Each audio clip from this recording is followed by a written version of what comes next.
할머니가 길을 가다가 동네 아주머니를 만났습니다. 아주머니가 할머니를 보고는 반가워서 묻습니다. 할머니, 바깥 할아버지 잘 계셔요? 그랬더니 할머니가 이렇게 대답을 합니다. 며칠 전에 죽었어. 저녁에 먹을 상추 캐러 갔다가 심장마비로 쓰러졌지 뭐야. 그랬더니 아주머니가 안타까워하며 말합니다. 아이고 할머니 정말 안 됐소. 그래서 어떻게 하셨어요? 그랬더니 할머니가 이렇게 말을 합니다. 뭐 별 수 있나? 그냥 깻잎 사다 먹었지. 상추 뜯으러 갔다가 할아버지가 돌아가셔서 할 수 없이 깻잎 사다 먹었다고 하는 이 할머니의 말을 듣다 보니까 어이가 없기도 하고 또는 뭐가 중요한지 마치 우리들이 이야기를 하는 것 같기도 하다는 생각을 합니다. 상추가 없어서 깻잎을 사다 먹은 게 중요한 것인지, 상추 캐러 갔다가 할아버지가 쓰러져 돌아갔으니 장례 치르고 그 할아버지 생각하며 힘들어하는 것이 중요한 것인지, 늘 그런 생각을 하고 있습니다. 믿음이란 무엇인가? 요즘 계속 뇌리에 머릿속에 드는 생각입니다. 제 머릿속에 항상 그런 생각으로 요즘 꽉 차 있습니다. 믿음이 뭔가? 믿음으로 산다는 게 뭔가? 믿는다고 고백하는데 믿음으로 사는 사람들은 어떻게 사는 게, 이 땅을 살면서 어떻게 사는 게 믿음으로 사는가?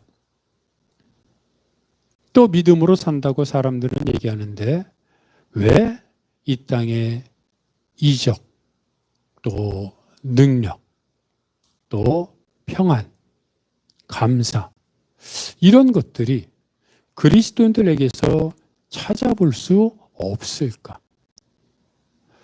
많이들 시대가 변했다, 전도가 안 된다, 부흥은 끝났다 이렇게 말하곤 합니다.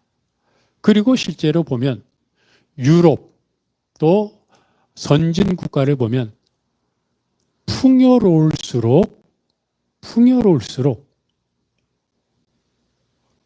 신앙이 옅어집니다.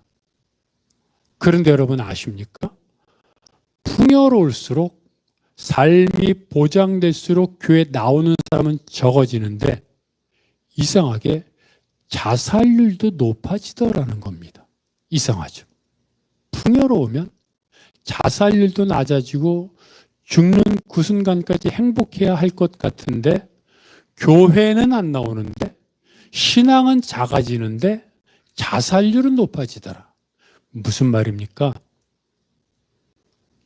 돈이 넉넉하고 노후가 보장된다고 해서 영혼까지 여유로워지는 것은 아니라는 겁니다. 영혼은 오히려 자본주의가 발달할수록 사람들의 삶은 피폐해지고 가난해지고 그래서 더 메말라가는 인생을 살고 있는데, 그러면 오히려 교회가 부흥하고 신앙이 좋아져야 할 것 같은데 그 간극을 교회가 메꾸지 못하더라는 겁니다. 여기서 다시 의문이 제기되는 겁니다. 믿음이 무엇인가?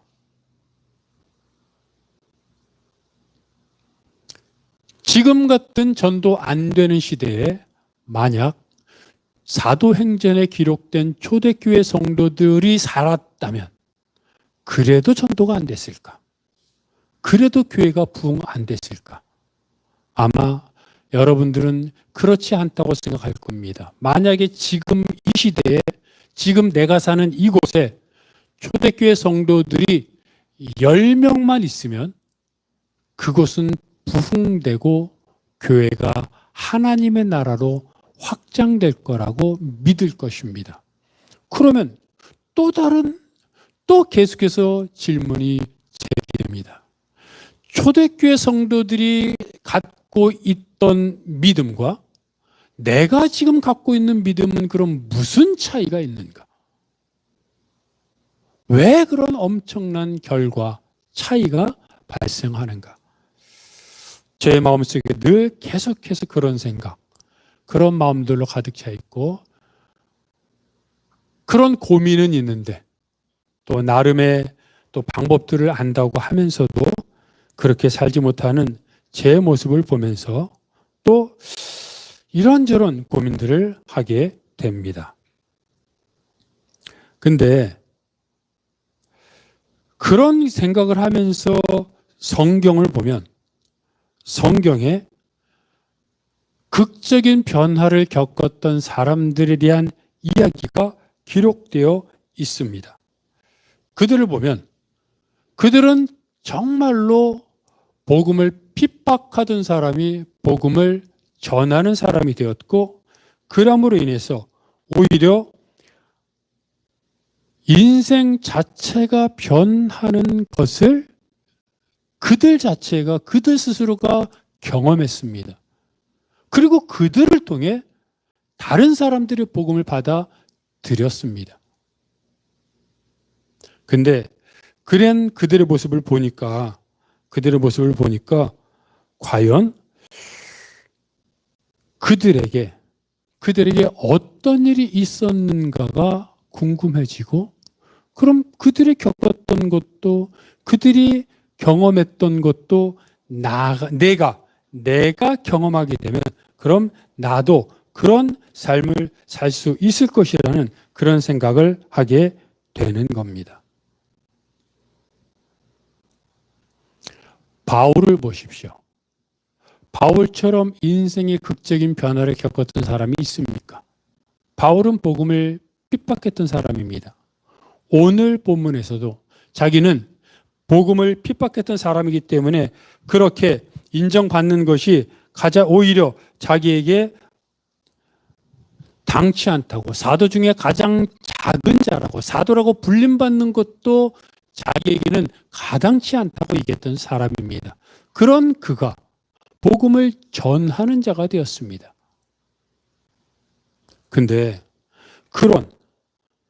그런 그가 복음을 전하는 자가 될 수 있었던 것은 바로 하나님의 은혜를 경험했기 때문입니다. 그래서 그는 오늘 본문에서도 말하고 있는 것처럼 자신의 인생을 한마디로 말하는데 나는 다른 사도들보다 더 많이 수고했지만 그럼에도 불구하고 이 모든 것이 하나님의 은혜다라고 말합니다. 그게 바울의 인생의 고백이고 그 인생의 고백이 바로 나의 고백이기도 한 것입니다. 그렇다면 바로 나도 그러한 바울처럼 하나님의 은혜를 경험했는가? 하나님의 은혜를 경험하고 있는가를 돌아보아야 되고 또 하나 바울이 다른 사도들보다 내가 더 수고했다고 말했던 것처럼 그렇게 나는 늘 하나님을 바라보며 살고 있는가? 이 부분들을 점검해 봐야 하는 겁니다. 그러면서 더불어 나에게 내가 갖고 있어야 하는 그런 생각은 나는 과연 믿음으로 살고자 하는 하나님의 은혜와 하나님의 능력을 경험하고자 하는 갈망이 나에게 있는가? 그것이 가장 나에게 근원되는 질문 아니겠습니까? 첫 번째로 오늘 본문이 말하고 있는 것처럼 하나님의 은혜입니다. 하나님의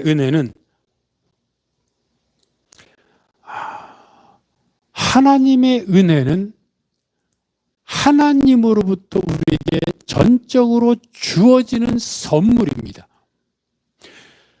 바울이 다메섹으로 가던 도중에 예수 그리스도를 만났습니다. 그런데 예수 그리스도를 만났을 때 그 예수 그리스도가 바울에게 했던 말 중에 이 말이 있는데 너가 가시채를 뒷발질하기가 너에게 고생이다라고 말합니다. 여러분 가시채가 뭔지 아시지 않습니까? 농부가 소를 통해서 밭을 갑니다. 근데 소가 농부가 끄는 대로 가지 않고 자기 마음대로 가려고 이리저리 갑니다. 그랬더니 농부가 소에게 제대로 밭을 가려고 쇠 꼬챙이로 찌릅니다.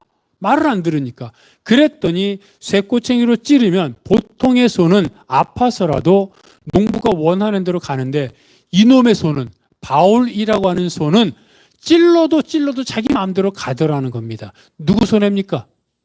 그러면 더 찌르죠. 더 찌르면 자기 마음대로 또 갑니다. 그러면 또 찌릅니다. 바울이라고 하는 그 소는 만신창이가 되고 피투성이가 되고 아프고 고통스러운 겁니다. 그러면서도 자기 마음대로 가는 그 바울이라고 하는 소의 마음은 뭡니까?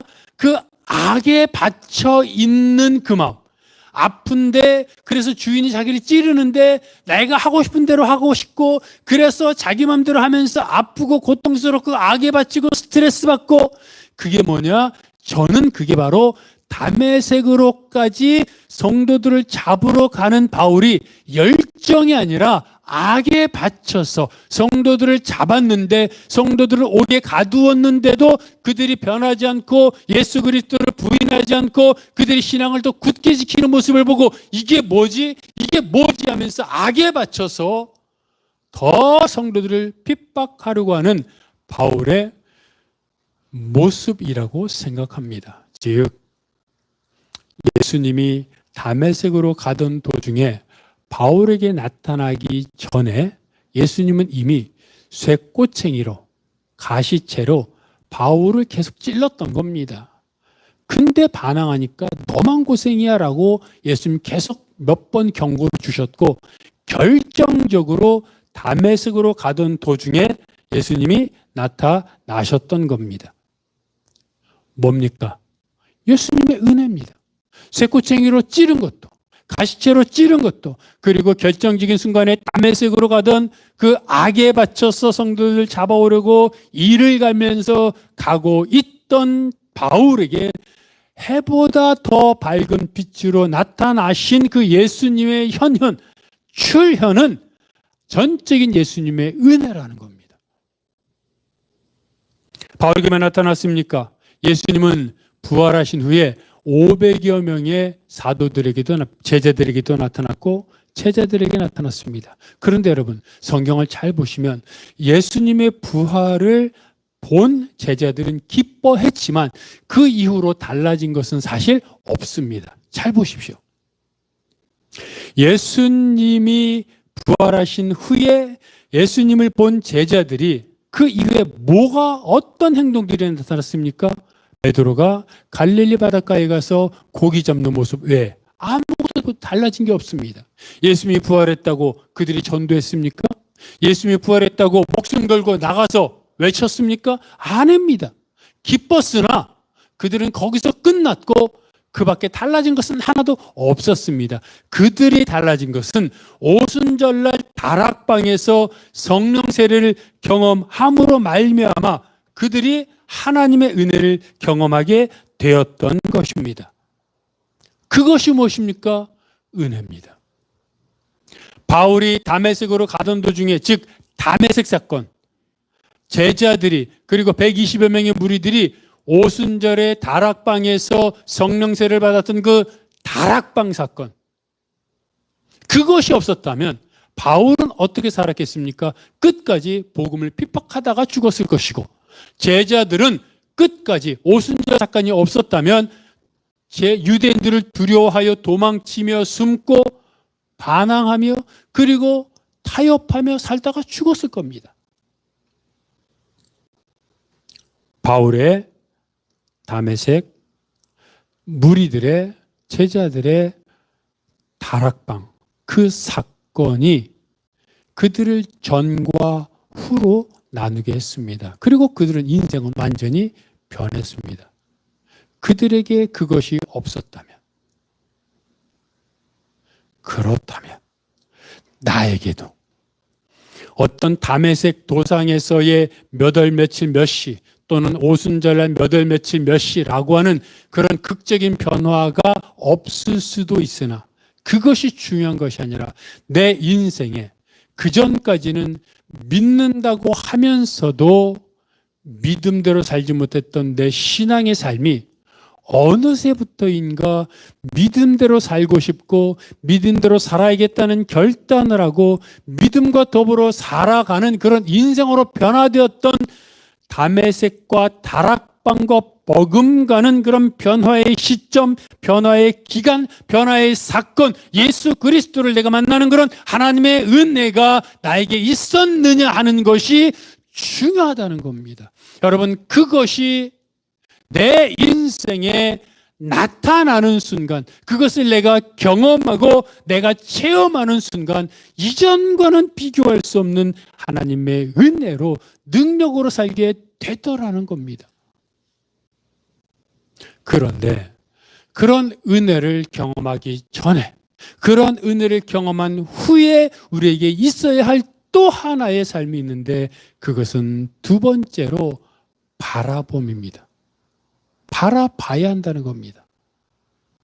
요한복음 1장 12절 말씀은 이렇게 기록되어 있습니다. 요한복음 1장 12절 말씀 읽어봅니다. 시작.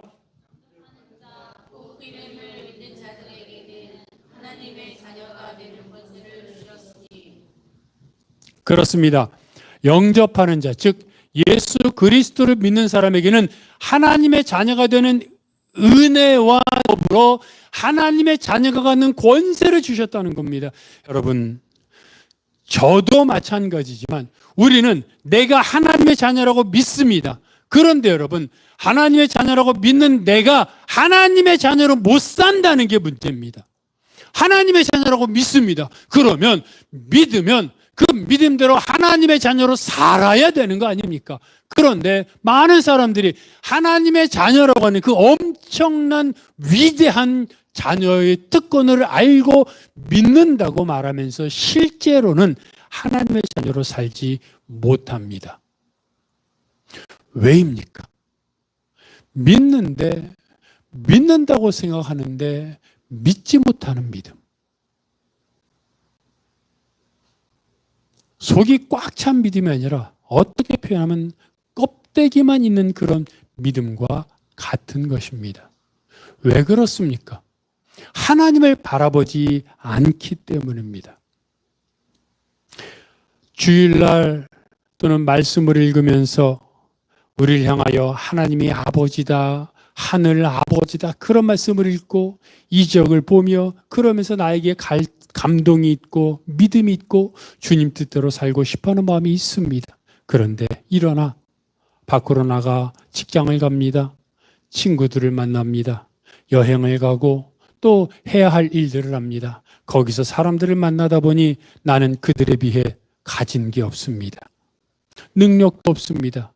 지위도 낮습니다. 돈도 적고 그러다 보니 정말로 세상에서 흔히 말하는 루저와 같은 그런 마음이 듭니다. 근데 그랬을지라도 다시 돌아와 그런 순간에라도 다시 하나님을 기억하며 나를 하나님의 아들이다, 하나님의 딸이라고 말씀해 주신 내가 가진 것이 있어서가 아니라 내가 뭘 잘해서가 아니라 이미 나를 하나님의 아들과 딸로 예정하셨고 부르셨기 때문에 내가 그냥 살아 숨쉬는 것만으로 하나님의 아들이고 딸이라고 말씀하시는 하나님의 말씀을 다시 읽고 묵상하며 그 안에 빠져들어가 그렇지 나는 비록 가진 것은 없고 비록 머리도 좋지 않고 비록 내 육체적인 사회적인 신분은 좀 낮을지라도 하나님이 내 아버지가 되시지 라고 하는 그런 감동과 믿음을 다시 차곡차곡 쌓을 때 그 믿음을 갖고 다시 나가 아니야, 나는 하나님의 아들이야, 하나님의 딸이야 라고 당당하게 살 수 있는데, 세상에서 그렇게 모든 것으로 모든 사람들로부터 상처받고 피해의식을 갖고 나는 할 수 있는 게 없어 라는 생각을 갖고 집에 들어와 집에서 하는 일은 뭡니까? 쉬었다가 다시 나가니 여전히 똑같은 마음, 나는 가진 것도 없고 할 수 있는 것도 없고 나는 그저 변변치 못한 인생이라는 생각으로 그저 그렇게 살아갑니다. 그러다가 일주일에 한 번, 그 주일 1시간 동안 그것도 다른데 정신 한눈 파느라 제대로 말씀 가운데 듣지도 못하고 그리고 돌아오니 내가 하나님의 자녀라는 게 어디에 있습니까? 내 머릿속에 있습니까? 내 가슴에 있습니까? 하나님을 바라보고 하나님 앞에 나아가야, 그래야 내가 하나님의 자녀인 것이 자꾸 생각나고 누군가 나를 향하여 가진 것도 없다고 혹시라도 비방하고 무시하더라도 내 안에 가득 찬 하나님의 은혜로 말미암아 그런 비난이나 무시도 능히 반사하고 능히 그것을 이겨낼 수 있을 텐데, 하나님의 말씀이나 하나님의 은혜가 내 안에 차 있는 것이 없다 보니 가끔씩 들리는 당신은 하나님의 자녀입니다라고 하는 이 말은 결코 나에게 은혜가 되지 않고 능력이 되지 않고 내 삶의 기본이 되지 못한다는 겁니다. 오순절날 다락방에서 성령 세례를 받았던 120여 명의 무리들, 여러분 조금 전에도 말씀드렸지만 예수님이 부활하고 나서 500여 명의 제자들에게 나타났습니다. 그러면 그 500여 명의 제자들은 예수님을 위해 헌신했던 제자들이었습니다. 그들에게 예수님이 부활하신 후에 나타났으니 예수님이 하늘로 올라가실 때 그들이 당연히 그 자리에 있지 않았을까요? 모르나 주님을 위해 헌신된 자들이었고 부활하신 것을 본 500여 명의 사람들이 예수님이 하늘로 올라가시는 그 자리에 없을 수가 없지요. 당연히 있었겠지요. 그런데 그럼에도 불구하고 오순절에 다락방에 모였던 사람들은 120여 명이었습니다. 추정컨대, 추측하건대 500여 명의 사람들이 예수님이 하늘로 올라가실 때 그 자리에 있었다고 가정한다면 120여 명의 무리들만 다락방에 있었다는 얘기는 훨씬 더 많은 사람들이 다락방에 안 왔다는 겁니다. 예수님은 분명히 그들에게, 500여 명의 무리들에게 예루살렘을 떠나지 말고 하나님이 약속하신 것을 기다리라고 명령하셨습니다. 그런데도 훨씬 120명보다 많은 사람들이 그 자리에 없었다는 것은 예수님의 명령보다 더 다른 것을 중요하게 여겼다는 것입니다. 120여 명의 사람들이 시간이 남아서 또는 백수여서 할 일이 없어서 그 자리에서 기도하며 하나님을 사모했습니까? 아닙니다. 더 중요한 것이 있음을 알았기 때문입니다. 일해야 합니다. 공부해야 합니다. 운동도 해야죠. 쉬어야죠. 친구도 만나야 합니다. 여행도 가야죠. 해야 할 일, 하고 싶은 일 많습니다. 그런데 문제는 해야 할 일, 하고 싶은 일을 다 하고 나서 말씀을 읽으려고 하다 보니 시간이 없고 피곤하고 그러다 보니 미루게 되고 게을러지고, 그러니 신앙의 훈련, 경건의 훈련을 안 하게 되더라는 겁니다.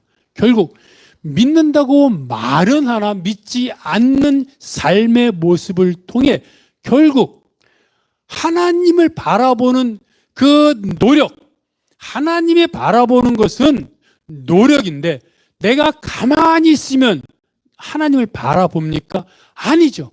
내가 의지를 들여, 내가 시간을 들여, 내가 장소를 잡아서 하나님 앞에 내가 그 시간과 노력과 모든 것들을 들여 하나님을 바라보는 노력을 해야 하나님의 은혜를 경험하는 것인데, 이것도 하고 저것도 하고 그리고 나서 하려고 하다 보니 결국 하나님을 경험하지 못하는 그런 삶이 되더라는 겁니다. 바울은 디모데에게 이렇게 말을 합니다. 디모데전서 4장 7절과 8절에 이렇게 말합니다. 읽어봅니다. 시작.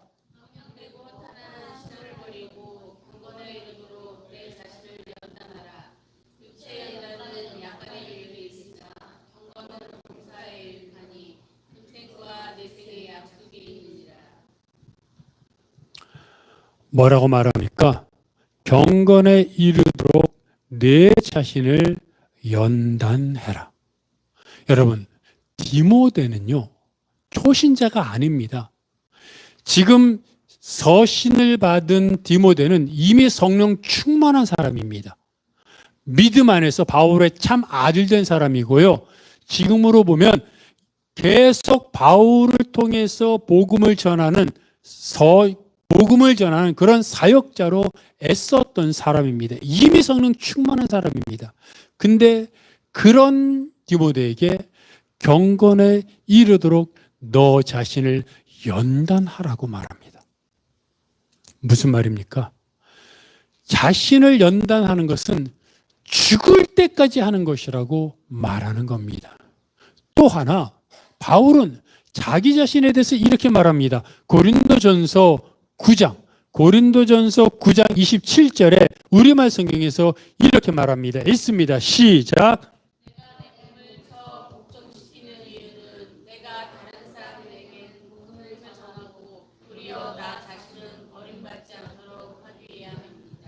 자, 바울이 뭐라고 말합니까? 내가 내 몸을 쳐 복종시키는 이유는 내가 복음을 다 전했어요. 그래서 그들을 구원시켰어요. 근데 그러고 나서 내가 버림받을까 봐, 내가 복음을 부정하고 내가 지옥 갈까 봐 두렵다는 거예요. 이게 말이 됩니까?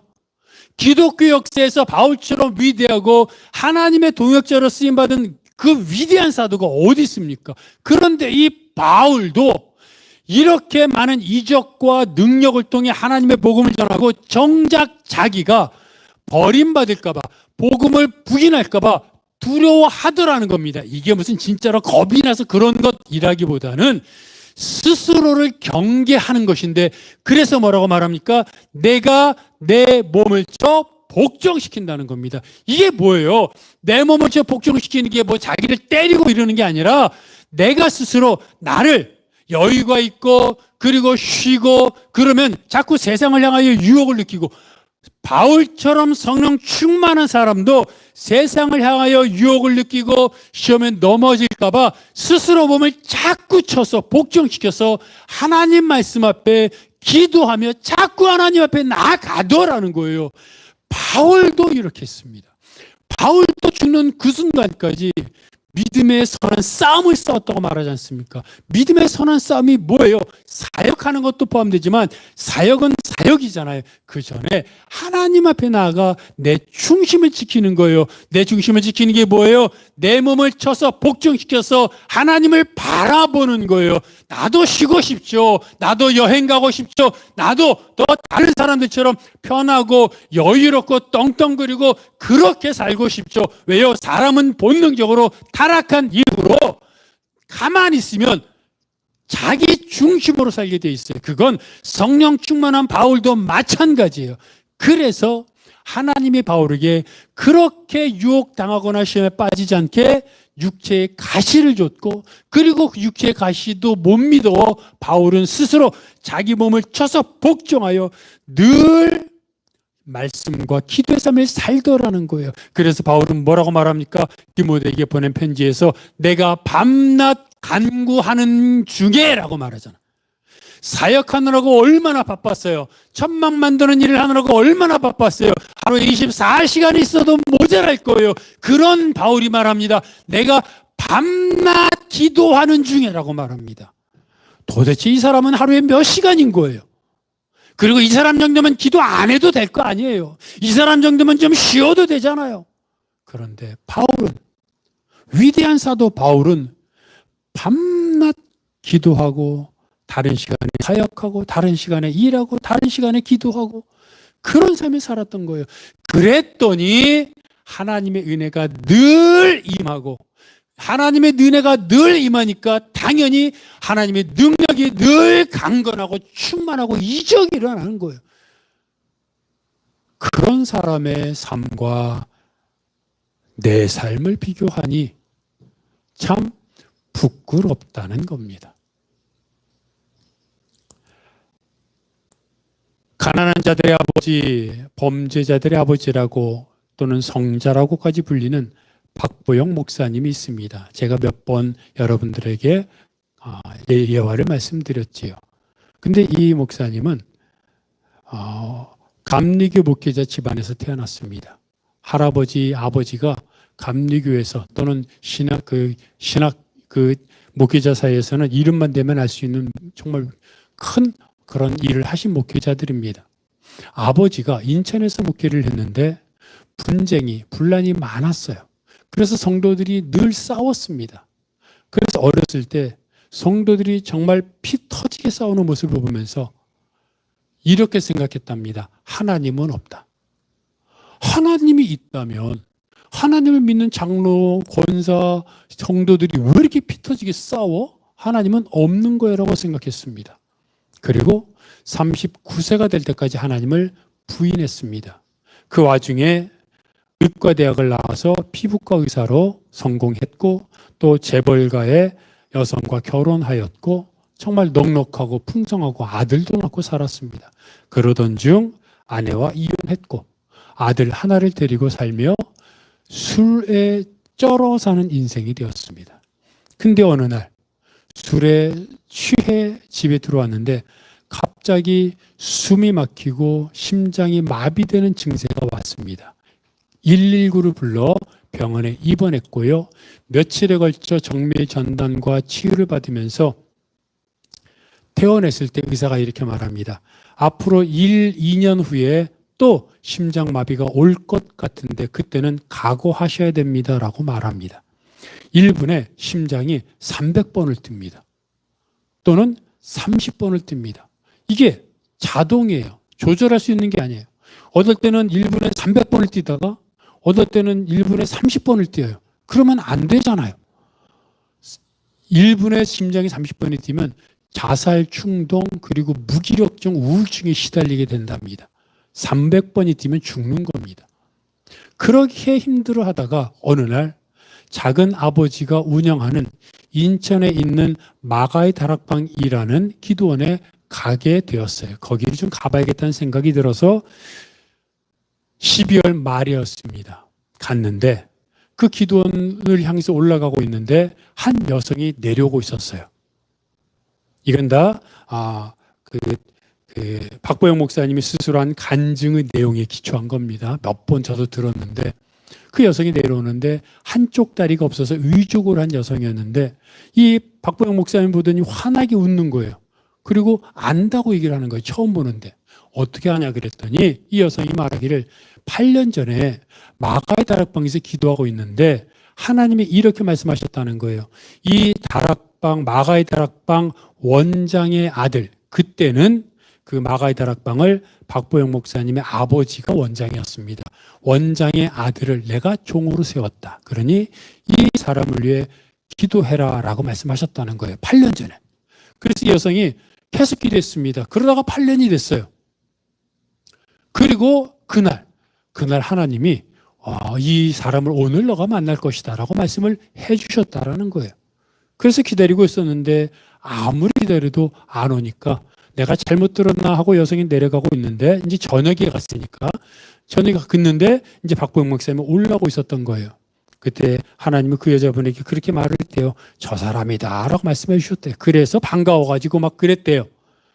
박보영 목사님은 미친 여자구만 라고 생각을 하고 그냥 대수롭지도 않게 그냥 예 얘기를 들으면서 예 하고 그냥 대수롭지 않게 생각하고 그냥 올라가는데 자기는 8년 동안 기도했는데 정작 듣는 사람은 대수롭지 않게 막 이상한 여자 취급하니까 화가 났나 봐요. 당신이 오늘 밤 12시에 성전에 가서 기도하면 하나님을 만날 거예요 라고 얘기를 하더라는 거예요. 대수롭지 않게 들었습니다. 그리고 기도원에 가서 작은 아버지도 만나고 이렇게 하고 작은 아버지는 산으로 기도하러 올라가고 본인은 박보영 목사님 이제 저녁에 자려고 하는데 이 잠이 안 오더라는 거예요. 시계가. 여러분 옛날 시계 아시죠? 9시 하면 9번 두드리고 땡땡땡땡 하고 10시 하면 10번 땡땡땡 하는 그런 시계 있잖아요. 그런 시계가 계속 10시면 10번을 두드리고 11시 11번 두드리고 막 그러니까 잠이 안 오더라는 거예요. 그러다가 12시 5분 전이 되었는데 문득 그 여자의 말이 생각나더라는 거예요. 12시에 성전에 가서 기도하면 하나님을 만날 것이다. 아야, 장로님들 그때 성도들 생각하면 하나님이 없어 있긴 뭐가 있어 라고 생각했다가도 있으면 어떻게 하지? 이런 생각이 드는 거예요. 그래서 내가 가서 기도해보고 없을 테니까 없으면 그 여자 내일 또 올라와서 분명히 나한테 뭐라 그럴 텐데 자 없다라고 말해줘야겠다라 생각해서 성전으로 갔어요. 성전으로 갔더니 그때가 12월 말쯤이었으니까 크리스마스 트리가 조그맣게 있더라는 거예요. 그 앞으로 갔어요. 그리고 무릎 꿇고 기도했어요. 하나님 계시면, 왜냐면 그때 지금 심장으로 너무 아파했으니까 저 좀 살려주세요. 계시면 제가 열심히 믿겠습니다. 아멘. 기도할 것도 없으니까. 그리고 이제 기도할 것도 없으니까 그렇게 기도하고 이제 일어나려고 하는데 갑자기 일어나지를 못하겠더라는 거예요. 일어나지 못하고 몸이 굳어지고 입에서는 뭐가 막 튀어나오고 환상 같은 게 보이더라는 거예요. 지금 잘 기억도 안 나는데 막 그러더라는 거예요. 그러면서 갑자기 무슨 음성이 들리는데 너는 내 종이다 하는 음성이 들리더라는 거예요. 그 말을 듣고는 그냥 뭐 어쨌든 근데 마음은 평안하고 목 육체도 평안했어요. 심장 때문에 늘 아프고 힘들었는데 그때는 되게 평안했어요. 그래서 어쨌든 발버둥 치다가 몸이 자유로워지니까 그 길로 그냥 기도원을 나와버렸어요. 그리고 이게 뭐야 하고 하나님을 경험했다기보다는 혼란스러워서 기도원을 안 갔어요. 근데 계속 아팠잖아요. 근데 그때 그 경험에 기도원에 갔으면 안 아팠으니까 아프면 기도원에 갔으면 안 아팠었잖아 하고 한번 와보는 거예요. 근데 기도원에 오면 안 아파요. 근데 기도원을 떠나면 아파요. 그러니까 의사잖아요. 그래서 이렇게 생각을 했답니다. 정신과 마음이 육체를 지배하니까 기도원에 오면 내가 안 아파서 그래서 오니까 안 아픈 거라고 생각을 했다라는 거예요. 그러다가 어느 날 새벽부터 밤늦게까지 계속 기도원에 있는데 계속 안 아프더라는 거예요. 신기하네. 그래서 하나님이 계신가라는 생각을 했어요. 그래서 그때 하나님께 기도합니다. 하나님, 정말 계시면 저를 안 아프게 해주세요. 그러면 저는 시시하게 안 믿겠습니다. 생명을 바치겠습니다. 라고 기도했습니다. 근데 갑자기 음성이 들리더라는 거예요. 지금 원장실로 가라. 그러면 전화가 올 것이다. 그 전화의 내용은 이러이러할 것이다. 라고 마치 신비주의적인 그런 음성이 들리더라는 거예요. 그래서 그 길로 나와가지고 원장실로 가려다가 원장실로 가면은 곧바로 전화벨이 울리면 너무 우연인 것 같잖아요. 그래서 가다가 저도 그 간증을 몇 번 봤는데 가다가 뒤로 갔다가 빨리 갔다가 천천히 갔다가 그 주변을 몇 번 맴돕니다. 왜? 가자마자 벨이 울리면 우연이니까 가다가 안 가다가 안 가다가 막 그러다가 문고리를 잡았어요. 또 문고리를 잡다가 또 열면 울리면 또 우연인 것 같아서 잡고 또 가만히 있어요. 그러다가 갑자기 확 열었어요. 그랬더니 벨이 울리더라는 거예요. 그리고 전화를 받았어요. 전화를 받으니까 그때 음성이 들리던 내용하고 똑같은 내용이었어요. 박보영 목사님 말합니다. 하나님 이런 거 말고요. 이건 우연일 수 있잖아요. 10만 분의 1, 100만 분의 1 우연일 수 있잖아요. 천사가 내려오거나 하늘에서 불이 내려오거나 이런 거 좀 보여주세요 라고 기도했대요. 근데 어쨌든 그리고 나서 이제 아무것도 없어가지고 또 집으로 이제 차를 타고 가는데 갑자기 하나님이 자 브레이크를 밟아라 하는 거예요. 그래서 브레이크를 밟았더니 브레이크를 밟은 바로 앞에서 차 사고가 났다는 거예요. 신기했으나 안 믿었어요. 안 믿었고 그랬어요. 그러고 나서 시간이 좀 더 지났어요.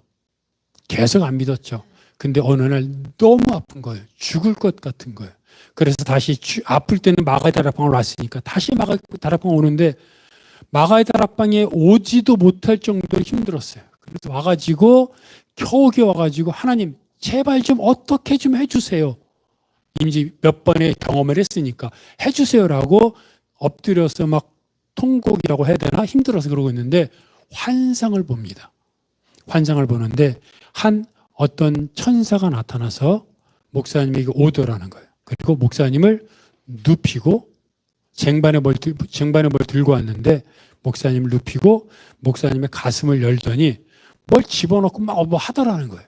그리고 닫고 검은 가운을 입히고 십자가 목걸이를 걸어주고 이렇게 세우더라는 거예요. 그리고 사라졌어요.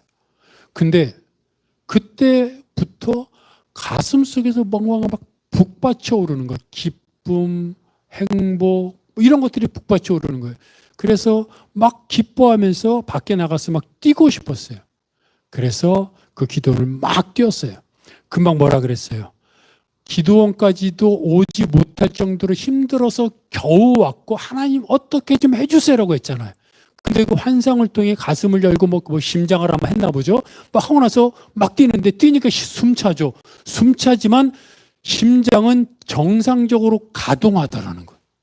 그리고 나서 그때 하나님을 온전히 믿게 되었어요. 그때 하나님이 이렇게 그에게 말씀하셨다라는 거예요. 야, 내가 너에게 여러 번 이적도 보여줬고 환상을 보여줬는데 너가 믿지 않았다. 그래서 내가 그 환상을 통해 너가 의학 지식적으로 가슴을 이렇게 열고 이런 모습을 통해서 너로 믿게 하였다라고 말씀을 하시더라는 거예요. 그때 이 박보영 목사님은 하나님 앞에 두 가지를 기억하고 물었대요. 첫째, 하나님이 살아 계시는구나. 이제 죽어도 된다 진짜. 그동안 부인했잖아요. 하나님 살아 계시니까 죽어도 여한이 없다는 거예요. 둘째, 너무 자신의 삶이 너무나 한심하더라는 거예요. 하나님이 계시지 않고 하나님이 없다고 생각하면서 피부과 의사로 그리고 돈 많은 사람으로 얼마나 자기가 타락된 삶을 살았는지 알기 때문에 그렇게 살았던 삶이 너무나 서럽고 미안하고 한스러워서 울었다라는 거예요. 그러면서 그는 이렇게 말합니다. 하나님, 내가 이제 하나님을 믿습니다. 저 시시하게 살지 않겠습니다. 세상과 타협하지 않겠습니다. 주를 위해 생명을 바치겠습니다. 라고 결단을 합니다. 그리고 나서 그가 바뀌었어요. 그리고 여러분이 아마 박보영 목사님 혹시라도 설교를 듣거나 보면 아시겠지만 10년 이상 빈민가들과 범죄자들과 살았고 터져 맞고 죽을 고비도 당하고 전도하며 살았어요. 그리고 하나님이 그를 이끄셨고 지금 많은 사람에게 인정받는 목회의 삶을 살고 있어요. 여러분, 저는 그 간증을 사실 몇 번 봤습니다. 근데 들을 때마다 그 생각을 합니다. 그 박보영 목사님에게 하나님이 나타나지 않았다면 그는 타락하며 살다가 죽었을 거예요. 하나님이 나타난 게 박보영 목사님의 의로움 때문입니까? 능력 때문입니까? 아니에요. 하나님의 은혜예요. 하나님이 계획하신 거예요. 근데 박보영 목사님이 그럼 하나님의 그런 은혜를 경험하고 나서 자기 마음대로 살았습니까? 아니에요. 자기 재산을 다 털어서 그 많은 재산을 다 가난한 사람들에게 기부했고요. 거지처럼 살았어요. 10년 이상을 정말 바울이 말한 것처럼 자기 몸을 쳐 복종해서 하나님 뜻대로 살았어요. 그랬더니 때가 되어 하나님이 그를 이렇게 세우신 거예요. 바울도 오순절을 경험한 제자들도 지금 말씀드린 박보영 목사님도 모두 다 하나님의 은혜를 경험했어요. 그건 하나님의 선물이에요. 내가 원한다고 내가 원하는 시간과 방법 이것으로 되는 게 아니에요. 하나님이 전적으로 나에게 주어 주시는 거예요. 근데 그러기 위해 제자들은 오순절에 그 예루살렘을 떠나지 않았고 기도했고 그리고 은혜를 받은 이후에도 기도의 삶을 살았어요. 그게 중요한 거예요. 하나님의 은혜를 내가 어떻게 받을지 우리는 몰라요. 은혜니까. 선물이니까. 그러나 방법은 성경이 말하고 있는 것처럼 날마다 하나님을 바라보도록 애쓰는 거예요. 그게 바울이 말하는 것처럼 내 몸을 쳐 복종하는 거예요. 그건 노력이에요. 친구 만나야죠. 일해야죠. 운동해야죠. 그리고 다른 거 해야 될 거 해야죠. 그거 하지 말라는 거 아니에요.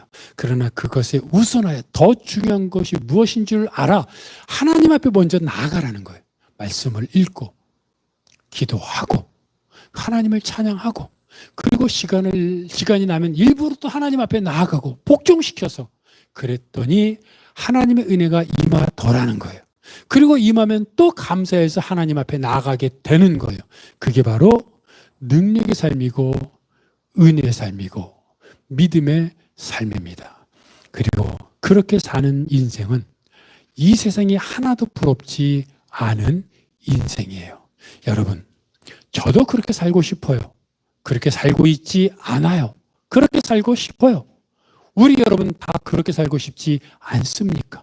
다시 한번 우리가 하나님을 바라보는 그 바라봄, 바울이 말한 것처럼 내 몸을 복종시켜야 돼요. 시간, 물질 이런 거 주를 위해 드려야 돼요. 그리고 주님 앞에 나아가야 돼요. 그때 하나님의 은혜가 임하고 우리 인생이 변화됩니다. 주님을 바라보며 주님께 생명을 바치고 싶습니다. 주님, 나를 불쌍히 여기셔서 나를 찾아오시고 내가 내 몸을 복종시켜 주님 앞에 나아가게 하옵소서. 그렇게 나아가고 결단하는 여러분이 되시기를 바랍니다.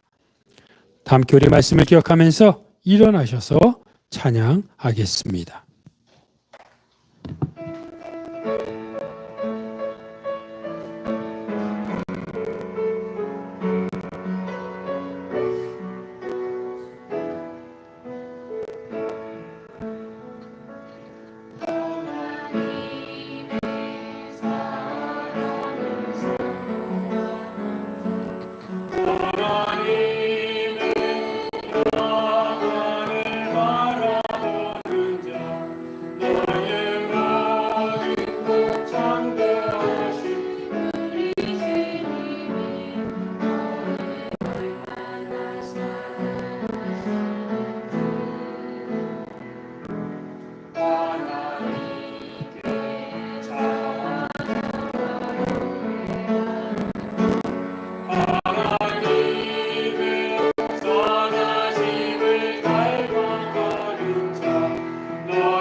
주님을 바라보는 것, 시간이 있다고 되는 게 아닙니다. 장소가 있다고 되는 게 아닙니다. 시간이 있으면요, 내가 하고 싶은 거 합니다. 또 다른 거, 쉬고 싶은 거 쉬고 다른 거 하게 됩니다. 그래서 주를 바라보는 것은 노력입니다. 바울이 말한 것처럼 자기 몸을 쳐 복종시키는 겁니다.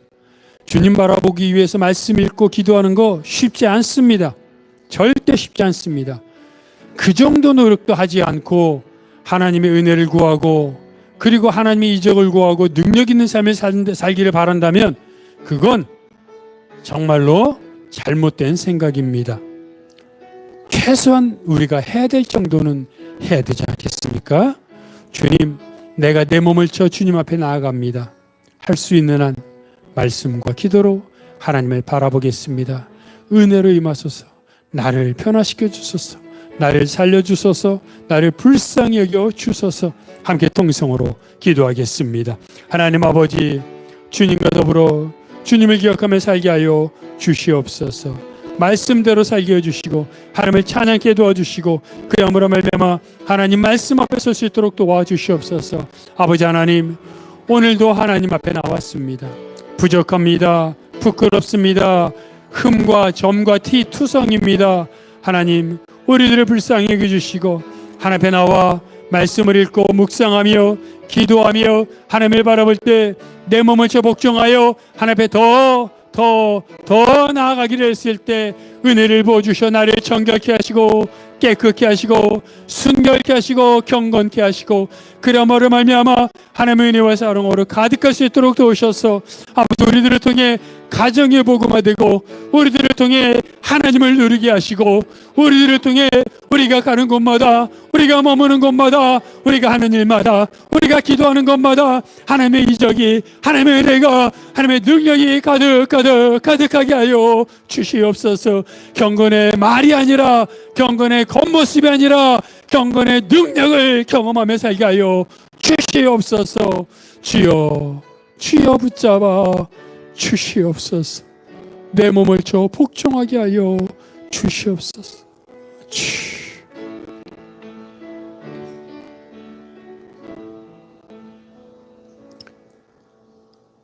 하나님 아버지, 바울도 자기 몸을 쳐 복종하게 했던 것처럼 우리도 내 몸을 쳐 복종하여 내가 갖고 있는 시간, 내 물질, 내 재능을 주님 앞에 갖고 나오게 하시고 그래서 하나님의 은혜 경험하고 변화되고 하나님을 마음껏 누리고 이 땅에 복음이 없다, 부흥이 없다고 하는 사람들에게 그들이 얼마나 잘못됐는지를 가르치며 이 땅에 지금 내가 있는 이곳에 부흥을 선포하며 부흥의 삶을 사는 성도들이 되게 하여 주옵소서. 이 모든 것 예수 그리스도 이름으로 기도하오며 이제는 우리 주 예수 그리스도의 은혜와 아버지 하나님의 사랑하심과 성령님의 교통하심이 주의 말씀대로 나아가 주님 앞에 엎드려 내 몸을 저 복종시켜 주님과 동행하며 주를 바라보며 살겠다고 결단하는 모든 성도들 머리 위에 그들의 가정과 사역과 기도 제목 위에 이 교회 이민족 온 세계 복음화 위에 영원토록 함께 하옵시기를 간절히 축원하옵나이다. 아멘.